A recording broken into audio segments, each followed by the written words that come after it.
Let's start with match performance insights. This is all about comparing players based on 2 physical metrics to assess strengths and weaknesses. We will look at the key actions and benefits of this dashboard. Obviously, these overlap with other areas. First, it could identify squad selection strength. Based on your style of play, you might be able to identify players who are physically better suited to your style than others in the same position. Second, it can help create physical development plans for your players. The dashboard allows you to identify players who might to develop in certain aspects such as top-end speed or sprint distance. This information can help be the foundation of their S&C development plan, meaning they will be able to have greater impact physically. Third, it can help guide recruitment needs.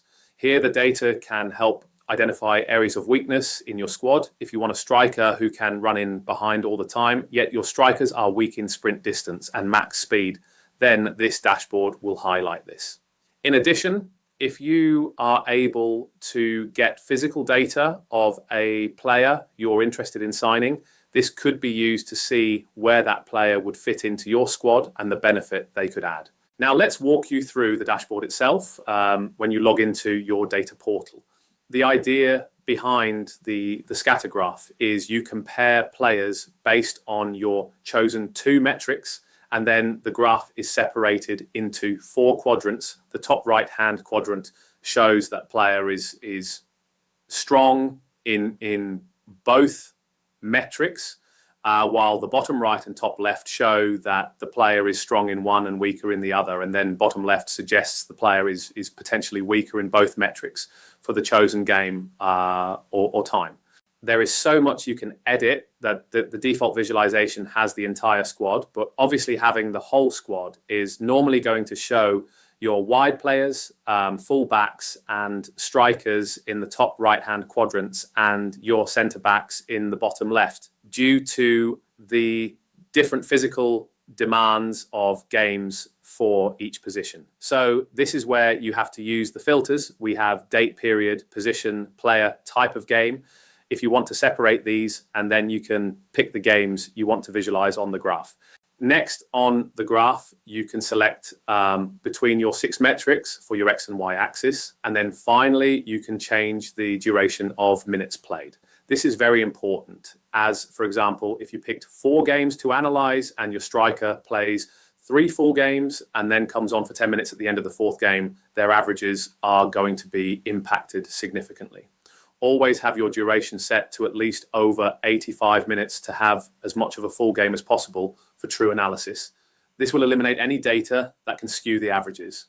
As I mentioned previously, seeing the whole squad is nice, but doesn't tell you more than you already know. So now let's get into the real world application of it. Let's start to break it down by position. The dashboard can be used to assess positional strengths against the tactical demands of the coach and identify performance gaps within positions. Supporting selection decisions by identifying if players meet the physical expectations for their role. Let's walk through how the match performance insights dashboard can be used in this real world scenario. The head coach has clearly outlined that fullbacks must be heavily involved in both attacking and defensive transitions, meaning high sprint distances and high speed running are non-negotiables in his game plan. Using the dashboard, we start by selecting only the fullbacks using the player filter. We then change the X and Y axes to high speed running and sprint distance, aligning with the coach's expectations. The scatter graph now shows data for the 3 fullbacks who have featured during the selected matches. Immediately, a striking difference emerges between Troy Quinn and Zeke Monroe. Troy Quinn, our starting left back, appears in the top right quadrant, is showing consistently high values for both metrics. This suggests he has the physical capability to deliver the coach's game model. Zeke Monroe, however, our starting right back, is positioned in the bottom left quadrant, well below team norms for these demands. This raises key questions. Is Monroe underperforming due to fatigue? Could there be a latent injury affecting his output? Or is this simply a physical limitation? Either way, the data gives us a starting point for action. If it's a freshness issue, we reassess his load and recovery. If it's a physical shortcoming, we begin a targeted development plan. And if it's a longer-term limitation, it flags a potential recruitment priority for the next transfer window. This is the power of this dashboard, transforming numbers into decisions that impact player development, squad planning, and ultimately match outcomes.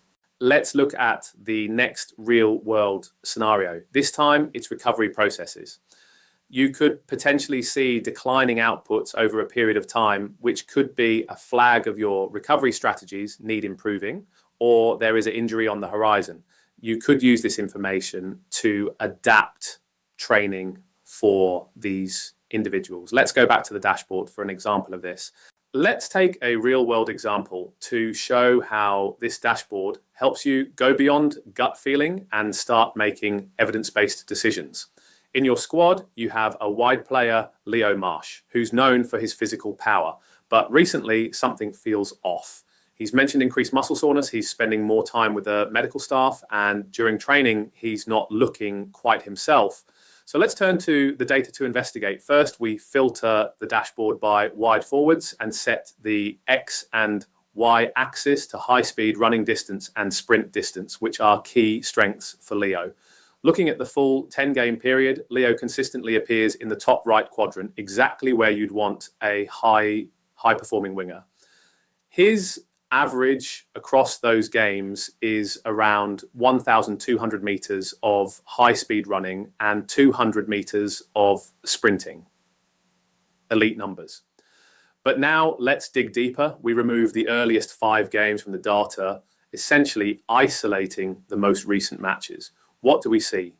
Leo is still doing well, but the averages drop to 1,081 meters of HSR and 174 meters of sprinting. Not alarming, but it's a clear downward trend visually. Additionally, he starts drifting out of the top right quadrant. Now we take it further, removing 2 more games, the Iron Vale and Cromwell games. This is where the red flag becomes clear. His outputs fall to 987 HSR and 161 meters sprint distance. At this stage, you have to ask questions like, is this a tactical change, a reflection of the opposition? Or is this player simply struggling to maintain his usual physical output? Regardless, the trend gives you something objective to have a conversation with the player, the medical and coaching team, to try and find a solution such as, do we adjust his training volume? Does he need more recovery? Should we rotate him out of the squad temporarily? Or is this a situation where we intervene before a potential injury happens?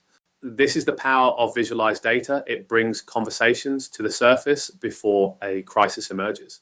And while the signs might not always be this obvious, this is exactly the type of insight that helps you be proactive, not reactive. Other examples of practical insights: use this dashboard to analyze your squad based on the opposition. If you know you're up against a team that will have high amount of possession and you will be chasing more, this could help give you the information on your physically strongest team. You can use this for rehab processes. When doing rehab, you work backwards. What will your players have to achieve physically in a game?